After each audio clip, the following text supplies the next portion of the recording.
Bem-vindo, meus irmãos, meu canal Padre Marcos dos Santos. Eu vou gravar hoje um vídeo especial, uma pequena homilia, tratando da grande festa de hoje, que é o dia da exaltação da Santa Cruz de Nosso Senhor Jesus Cristo, que festejamos dia 14 de setembro, no caso, que caindo numa quarta-feira durante a semana. O Senhor esteja convosco, Ele está no meio de nós. Proclamação do Santo Evangelho de Nosso Senhor Jesus Cristo, segundo São João. Glória a vós, Senhor. Naquele tempo, disse Jesus a Nicodemos: ninguém subiu ao céu a não ser aquele que desceu do céu, o Filho do Homem. E do mesmo modo como Moisés levantou a serpente no deserto, assim é necessário que o Filho do Homem seja levantado, para que todo aquele que nele crê tenha a vida eterna. Pois Deus amou tanto o mundo que deu o seu Filho unigênito para que não morra todo aquele que nele crê, mas tenha a vida eterna. De fato, Deus não enviou o seu Filho ao mundo para condenar o mundo, mas para que o mundo seja salvo por ele. Palavra da salvação, glória a vós, Senhor. Que as palavras do Santo Evangelho perdoem os nossos pecados. Amém. Ave Maria, cheia de graça, o Senhor é convosco. Bendita sois vós entre as mulheres, bendito o fruto do vosso ventre, Jesus. Santa Maria, Mãe de Deus, rogai por nós pecadores, agora e na hora de nossa morte. Amém. Meus irmãos, minhas irmãs, a festa de hoje, ela tem toda uma base histórica, para depois o padre vai explicar a teologia dessa festa. Primeiramente, é a exaltação da Santa Cruz, ou também chamada invenção da Santa Cruz, que vem festejar o encontro, a descoberta de Santa Helena com relação às relíquias do madeiro da cruz do Senhor. Então, para que nós possamos ter em mente, até o ano 313, com o Edito de Milão por Constantino, a igreja vivia sempre tendo perseguições ocasionais, né? Ora um momento mais forte, outro momento menos forte, mas aqueles que eram cristãos em várias regiões do Império Romano iam sofrendo perseguições nos editos do imperador, tanto quanto também dos governadores locais. E a última grande perseguição foi com Diocleciano, que foi imperador antes de Constantino. Porém, quando nós já vamos lá para 300, os anos 310, por aí, Constantino, ele se converte ao cristianismo. Então, o primeiro imperador que se declara cristão. E Constantino, uma vez se declarando cristão, ele dá depois liberdade de culto no Edito de Milão, que ele firmou esse edito, esse documento, dando liberdade para os cristãos cultuarem a Jesus publicamente. Então, aquilo que era feito na clandestinidade, agora poderia ser feito de uma forma pública. Mas vejamos bem, a igreja começa com Jesus. A igreja não começa com Constantino, como, por exemplo, muitos protestantes querem dizer que a igreja católica começa com Constantino. Isso, na verdade, é uma grande mentira, porque a gente já tem, por exemplo, o grande Santo Inácio de Antioquia, que foi discípulo de São Policarpo, e ele, por sua vez, discípulo de São João Evangelista. O padre está falando aqui já do século II, e ele dizendo que onde está o bispo está a Igreja Católica. Então ele já está usando a palavra katolikos, ou katolikoi do grego, que significa universal. Aquela igreja que é espalhada pelo orbe inteiro. Então, com o Edito de Milão, vamos voltando ao que eu estava explicando, foi permitido a abertura para todo o culto cristão dentro do Império. E aí a mãe do Constantino, Helena, que depois veio a ser Santa Helena, que era cristã já antes do seu filho, ela teve o investimento de Constantino e ela foi para a província da Judéia, nos lugares onde Jesus viveu. Vamos recordando, por exemplo, que no ano 70 depois de Cristo, o grande templo de Jerusalém tinha sido destruído por ordem de Vespasiano, e quem executou foi o seu filho general Tito. Depois Tito veio ser imperador romano também. E depois, no ano 135, toda aquela região da Palestina, principalmente Jerusalém, foi destruída por ordem do imperador Adriano. Isso no ano 135 depois de Cristo, né? E foi mudado o nome de Jerusalém, Yerushalayim. Lembrando que no hebraico nós não temos J, né? O J soa como I. Então Yerushalayim é a cidade da paz, para a Hélia Capitolina. E os judeus foram obrigados a se espalharem por todo o império. Daí teve essa diáspora, essa grande diáspora durante o Império Romano. Os judeus sofreram várias diásporas, eu não vou aqui entrar no caso para poder explicar, mas teve essa diáspora que foi importantíssima, principalmente na história do judaísmo, na época do imperador Adriano. Estou falando aqui do século II. E Santa Helena, quando ela foi para a Judéia, a província romana da Judéia, ela foi nos lugares onde Jesus nasceu, em Belém, construiu então a igreja da Natividade, depois em Nazaré, a igreja da Encarnação, onde o Verbo de Deus se fez homem no ventre de Nossa Senhora, e por fim também as igrejas do Tabor, e lá na Galileia, e mais ainda do Santo Sepulcro. Quando chegou no Santo Sepulcro, tinha sido construído um templo em honra à deusa Afrodite, também chamada deusa Vênus, mas Helena mandou escavar, e ela achou 3 grandes pedaços de madeiro. E ela ficou numa dúvida qual era o verdadeiro. Sabendo pelos evangelhos, Santa Helena sabia, que Jesus tinha sido crucificado com dois ladrões, que a tradição dá nome, né? Não está nos evangelhos, mas a tradição dá nome, como o bom ladrão, o santo ladrão Dimas, como também Gesmas, também um ladrão que acabou, podemos assim dizer, se perdendo, insultando a Jesus, e pelo menos nos evangelhos não nos falam que esse outro ladrão se arrependeu, né? Pois bem, ela na dúvida fez uma grande oração, e ela teve uma inspiração, uma ideia. Chamou um paralítico de nascença e pediu um sinal de Deus. E nos diz então que ela tocou com a madeira, tinham 3 pedaços de madeira, tocou uma primeira, esse paralítico ele continuou paralítico, uma segunda, um segundo madeiro, o paralítico continuou paralítico, e no terceiro, milagrosamente, esse paralítico começou a andar. Então Helena, ela intuiu, deduziu, né, como sinal de Deus, de que aquele madeiro era o madeiro de nosso Senhor Jesus Cristo, pelo qual nós fomos salvos. Ela dividiu essa madeira em várias partes, uma ficou em Jerusalém, outra foi para Antioquia, chegou uma para Alexandria, para Constantinopla, a parte oriental do Império, em Roma. Até hoje em Roma, no Vaticano, você tem um grande obelisco que foi retirado, por exemplo, do Egito, e foi colocado um pedaço de madeira do Santo Lenho bem em cima do obelisco, lá na Praça de São Pedro, no Vaticano. Pois bem, o pedaço do madeiro que estava em Jerusalém, depois, quando foi em meados, lá do ano 600 e pouco, século VII, os persas, veja bem, até essa época nós não tínhamos ainda o Islã na força que ele tem hoje. Então, na região do Oriente, onde é hoje o Irã, nós tínhamos na época o Império Sassânida, o Império Persa, em que eles adoravam principalmente a religião de Zoroastro. Eles tinham 2 grandes deuses, Aruma Mazda, que era o deus do bem, e o Ahriman, o deus do mal. E o imperador Cossóis, imperador persa, invadiu a Terra Santa e roubou o Santo Lenho. E foi uma grande tragédia para os cristãos. E aí, quando nós temos o imperador bizantino, ele forma como se fosse uma cruzada, uma escolta. Ele invade o Império Sassânida, e ele consegue, no meio de batalhas, resgatar essa cruz, a cruz do Santo Lenho do Senhor, e levar novamente para Jerusalém. E aí acontece um fato muito interessante, mais um milagre. Eu tinha falado do primeiro milagre, do paralítico que foi levantado, agora acontece o segundo milagre. Nós temos o patriarca de Jerusalém, o bispo de Jerusalém naquela época, o bispo São Sofrônio, o patriarca São Sofrônio. E eles resolveram fazer uma grande procissão do Monte das Oliveiras, descendo, indo até o Santo Sepulcro, onde Jesus morreu e ressuscitou.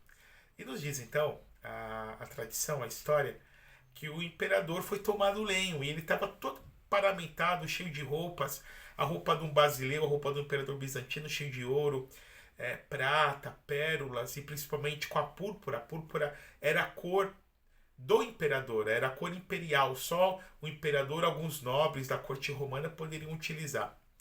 E ele não conseguiu entrar. Milagrosamente a cruz ficou muito pesada. E aí, São Sofrônio olhando para eles, não me engano agora Sofrônio são Zacarias, mas eu acredito que São Sofrônio, olhando para ele disse, imperador, Jesus entrou em Jerusalém na humildade, subiu esse monte, todo maltrapilho. Então o Senhor, enquanto tiver vestido de ouro, de prata, de pérola, de púrpura, não vai conseguir levar a cruz do Senhor. E aí, com essa palavra inspirada desse bispo, o imperador ele tira as suas roupas imperiais e apenas com uma túnica descalço, com corda no pescoço, o símbolo da penitência, ele toma da cruz. Aí milagrosamente a cruz ficou leve e ele consegue entrar então no Santo Sepulcro. Então nós estamos festejando essa invenção, a exaltação da Santa Cruz, mas a grande mensagem é que pela cruz nós fomos salvos. Evidente que nós adoramos um Deus vivo e ressuscitado. Jesus ressuscitou dos mortos, mas ele passou pela cruz. E nós não podemos, nós sacerdotes, nós não podemos pregar um evangelho que não seja o evangelho da cruz do Senhor. Nós não podemos pregar um outro evangelho, como Paulo diz lá em Coríntios, eu venho pregar para vós, ó Coríntios, Cristo, e Cristo crucificado, escândalo para os judeus e loucura para os pagãos. Porque na cruz, Jesus pagou os pecados de Adão. Jesus pagou os nossos pecados. Porque na cruz, pelo seu sofrimento, Jesus abriu, com o sangue que ele verteu no madeiro, as portas do paraíso. Da cruz nasce a igreja. Da cruz, o mistério da cruz do Senhor vai beber a fonte, como fonte de méritos, uma fonte inesgotável, os méritos dos sacramentos. Então o batismo vai ter sua força, a confirmação, mas ainda a Santa Missa como a própria renovação do sacrifício do Senhor nos nossos altares, pelo ministério do sacerdote, o perdão dos pecados na confissão, também a unção dos enfermos, matrimônio e a ordem sacerdotal, tudo vai derivar do sacrifício que nosso Senhor realizou no madeiro da cruz. E meus irmãos e minhas irmãs, é necessário nós termos isso em mente desse processo que Deus assim quis. Aquilo que a teologia chama de economia da salvação, ou seja, essa manifestação, esse desenrolar de Deus como providência, como plano dentro da história do homem, da humanidade da nossa história pessoal para nos salvar.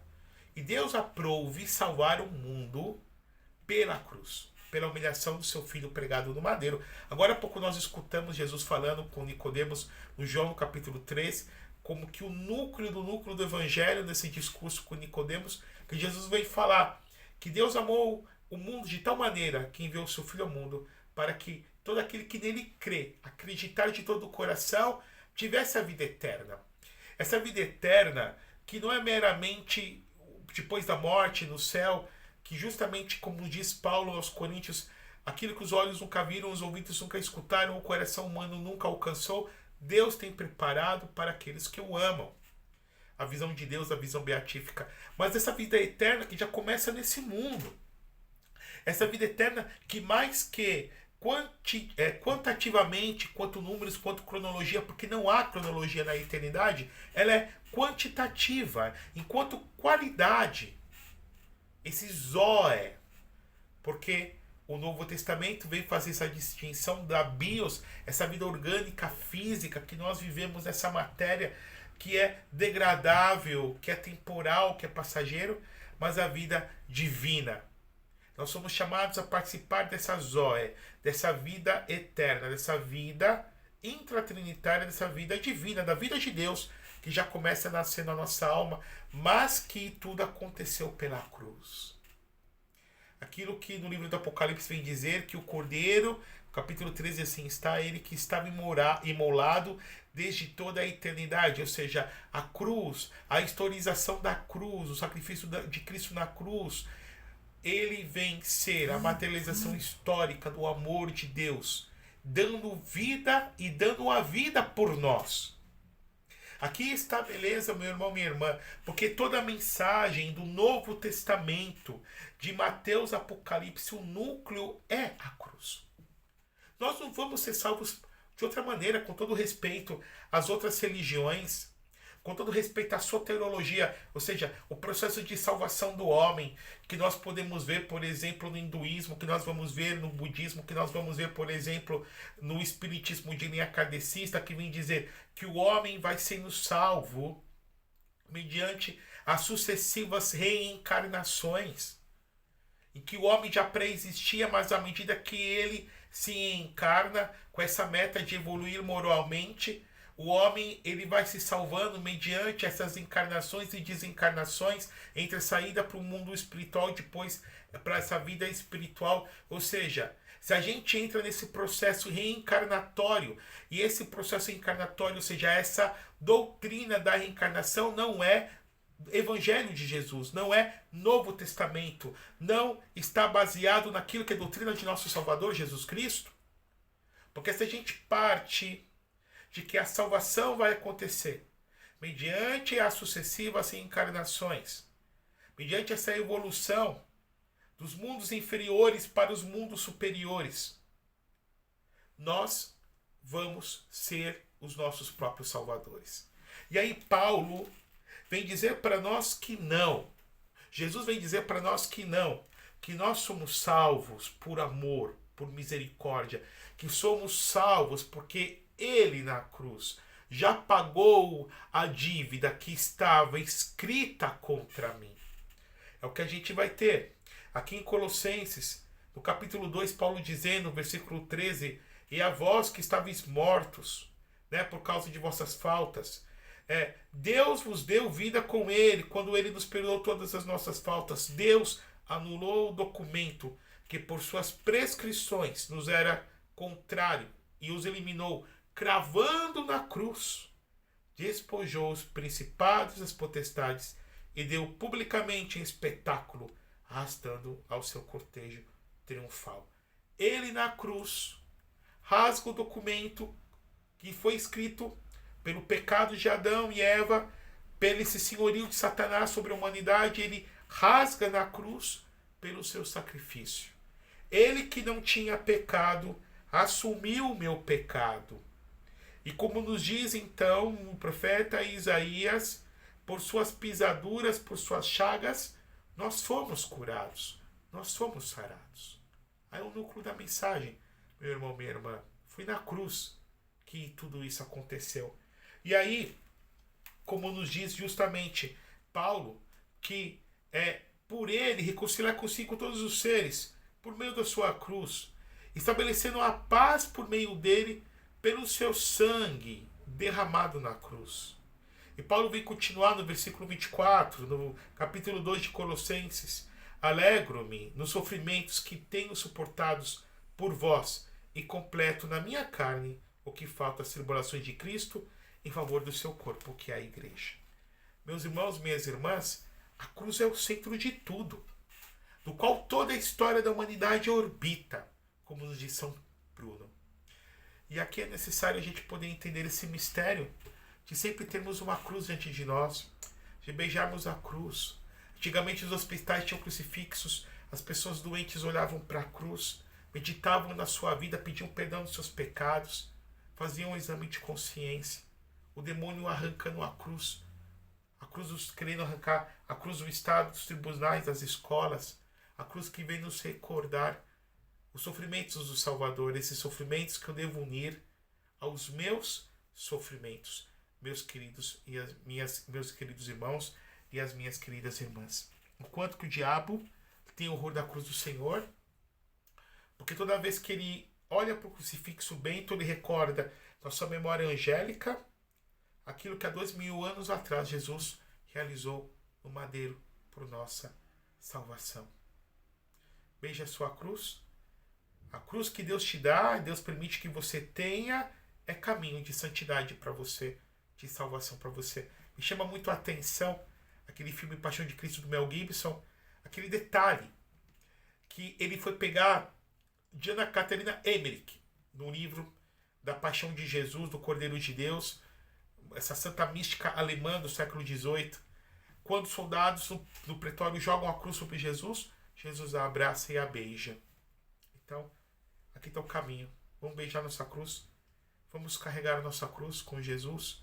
Nós podemos sofrer com Jesus ou sem Jesus. Eu fecho aqui minha pregação dizendo um episódio da vida de São Felipe Neri, o apóstolo de Roma, esse grande santo, grande místico, fundador dos oratorianos do século XVI.